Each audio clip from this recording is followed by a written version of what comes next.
Jason. Gracias. And we're gonna talk today as part of our event on supply chains and economic opportunities.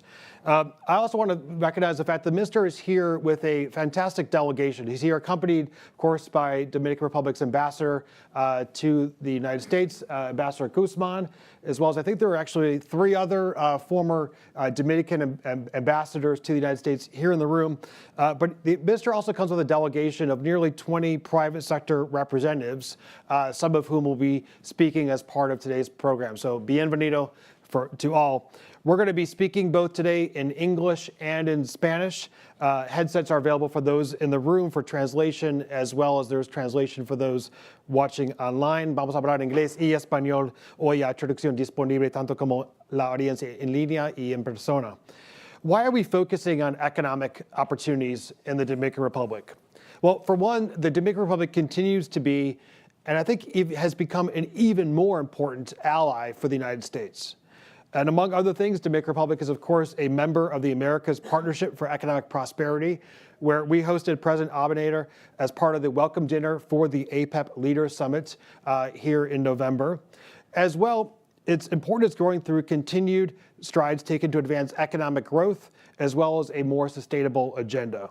Both of these factors have been incredibly important in creating an atmosphere of stability and also economic opportunities for its private sector.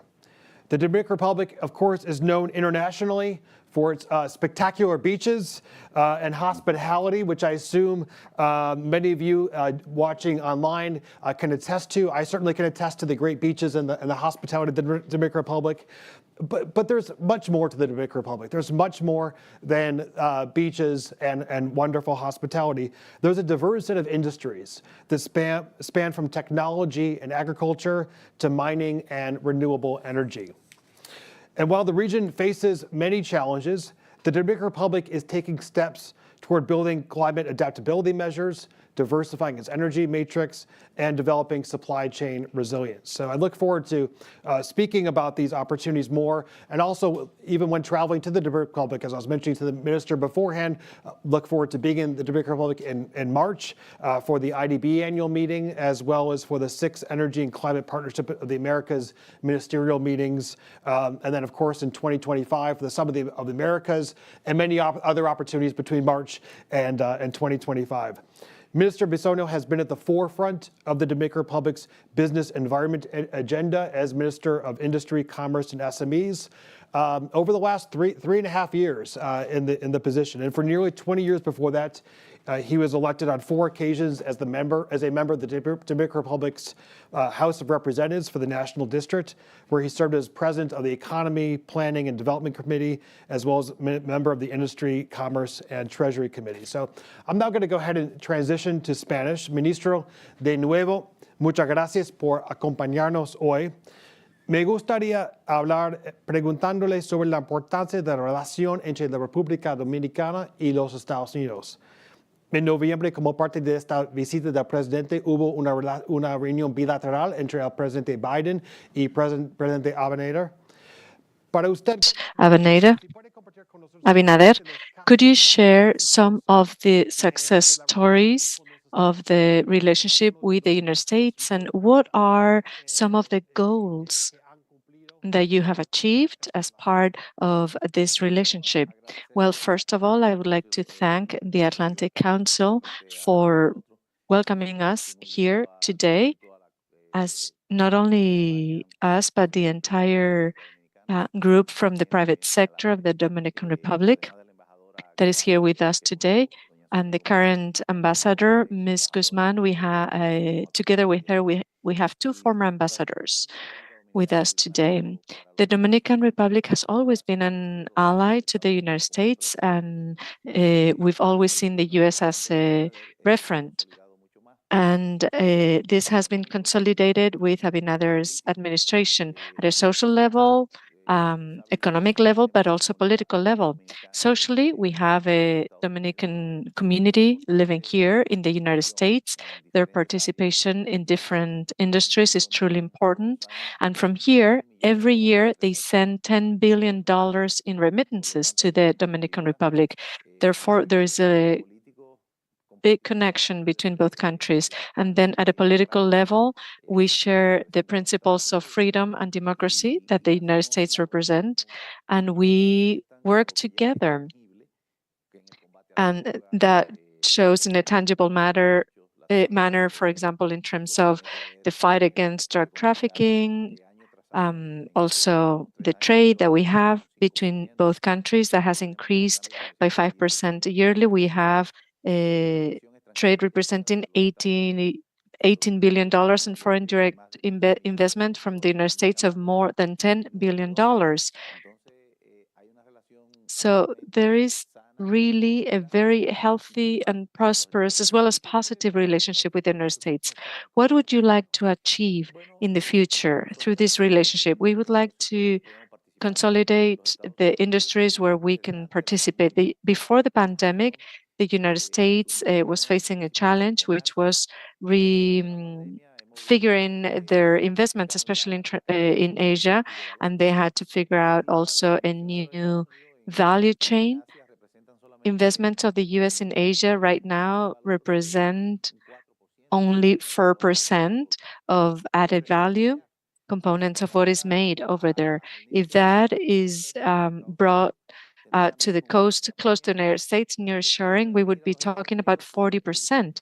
What cannot be absorbed in the United States could go to the Dominican Republic or other countries in the region. We've developed a partnership, the Alliance for Development in Democracy, with other countries in the region.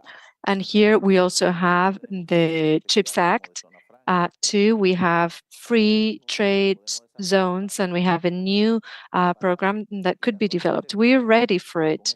We are coming with a mission to the United States precisely because we've commissioned a study to the Technology and Innovation Institute by recommendation of the Department of State. This report will be launched tomorrow, and I think we actually passed with a very good grade in terms of attracting investment to the Dominican Republic. I believe tomorrow's panel will be very interesting. I am going to be part of the panel together with the minister, and that's why I say so. In terms of value chains, what are some of the actions that the Dominican Republic has implemented in order to strengthen these chains,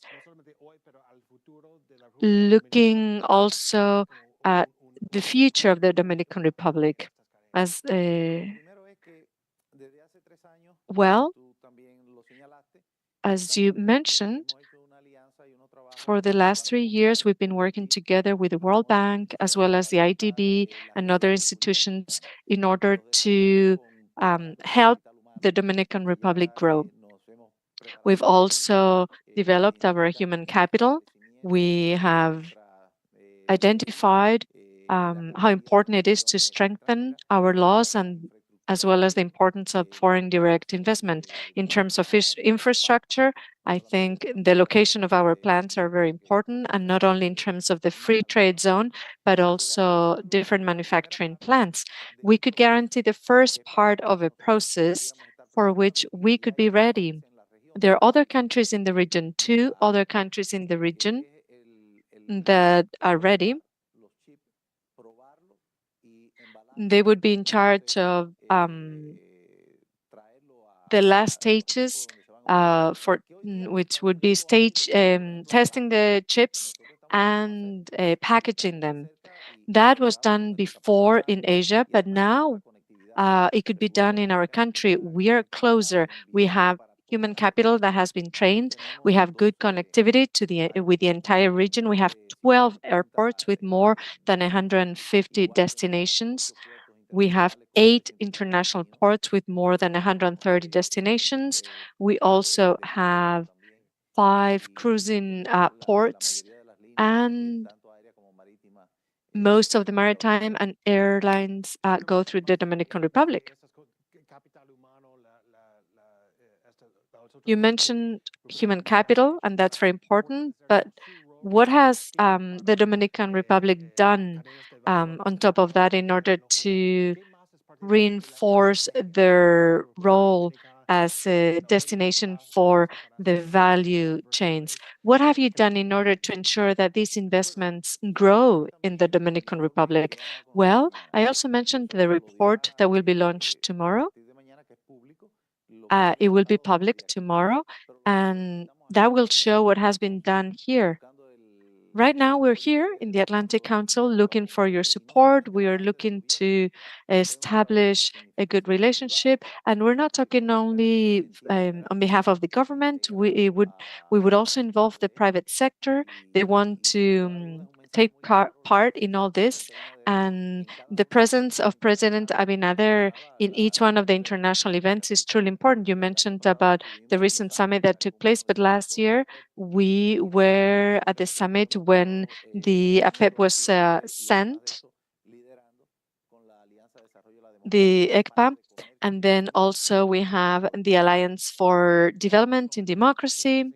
And in 2025, the Dominican Republic will actually host all the countries in the region as part of the summit of the Americas. What do you think of this summit as part of this strategy to strengthen investment in the country? It's truly important for us. When we started in 2020 with the administration of President Abinader, it was in the midst of the pandemic, and the Dominican Republic can be actually a model to see how we or learn how we overcame the pandemic, how we maintain inflation low, how we worked with the International Monetary Fund, the World Bank, and how they've said we can be a role model in terms of handling these very difficult situations. At this point, we have record reserves in our central bank for more than 15 billion US dollars. And the summit that will take place next year is a great opportunity for us. In what way? Well, this year we will have municipal elections on February 18th and presidential elections in May. And you will be able to see firsthand how the Dominican Republic maintains economic, social, and political stability even during election times. And I'm saying this because even the United States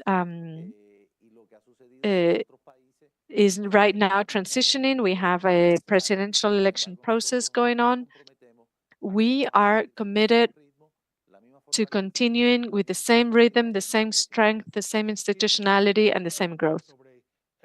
Okay, let's now talk about the role of the Dominican Republic as part of the Caribbean, but at the same time as part of Central America, as it shows the CAFTA agreement, CAFTA DR.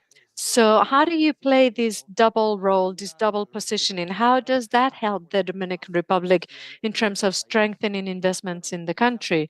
Well, we are also signatories of the EPA. We have an agreement with the European Union. So from the Dominican Republic, we have access to more than 100 million people at a global market, in a global market through free trade agreements. So of course, we have the DRCAFTA in place. That means that some industries that could be positioned in Asia or anywhere else, as it has happened recently.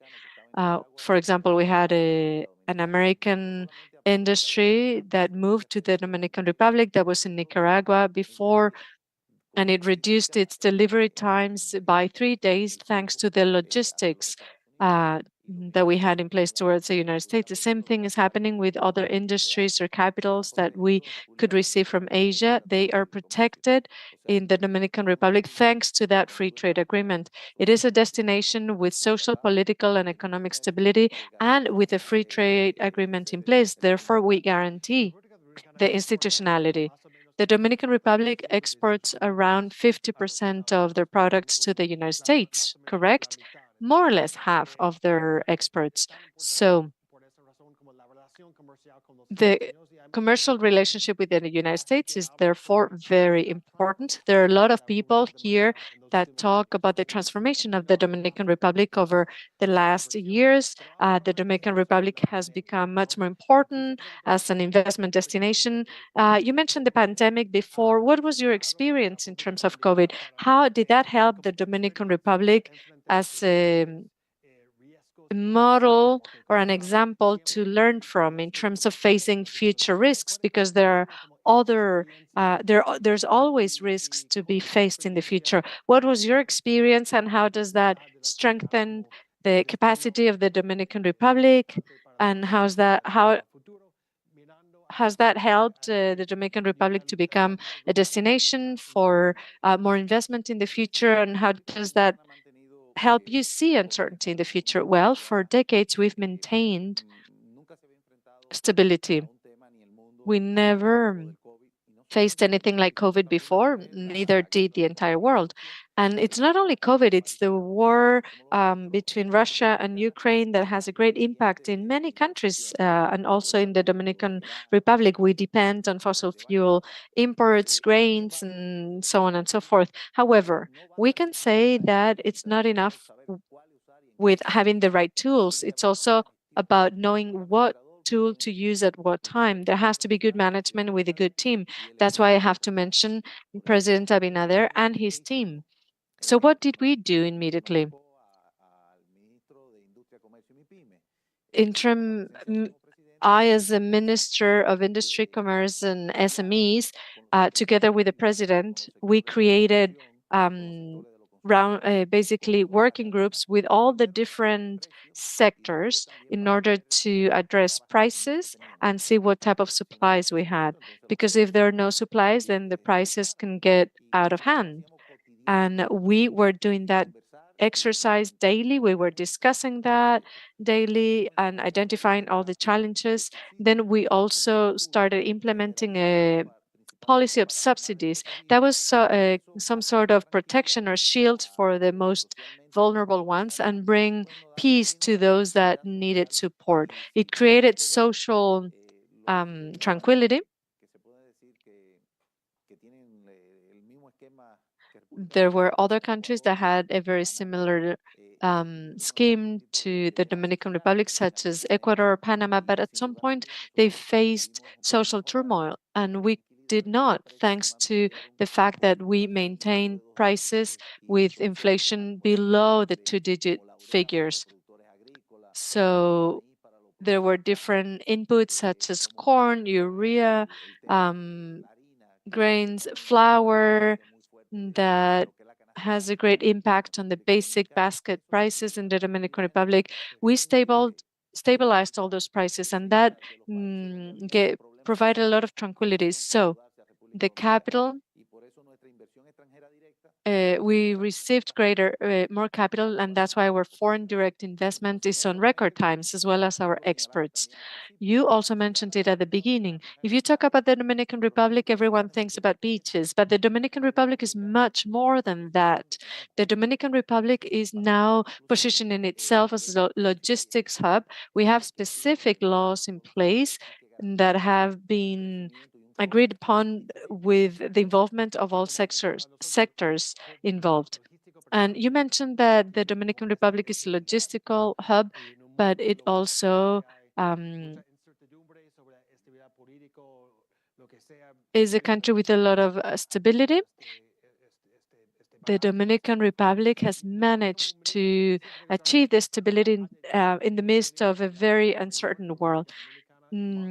Well, there is a meeting in the Dominican Republic in March. How could the Dominican Republic support it during this meeting? Well, with the United States, with the CHIP Act, they have the opportunity to value or rather to assess each one of the countries and see which country meets all the requirements, and then they can support the companies. And obviously based on a very specific assessment. Thank you very much, Ms. Minister, for your visit to the Atlantic Council. We are truly committed to supporting the bilateral relationship between the Dominican Republic and the United States. And not only the relationship, we also want to showcase the importance of the Dominican Republic as a hub in the Caribbean for investment and value chains. We're going now to have a panel this conversation in the next panel, which will be moderated by my colleague Diego Area, with top business leaders from the Dominican Republic who are visiting today. But again, señor ministro, muchas gracias por estar aquí y esperamos. Minister, thank you very much for being here with us today, and I hope to see you tomorrow and also in the Dominican Republic. Yes, I will see you in March. Thank you.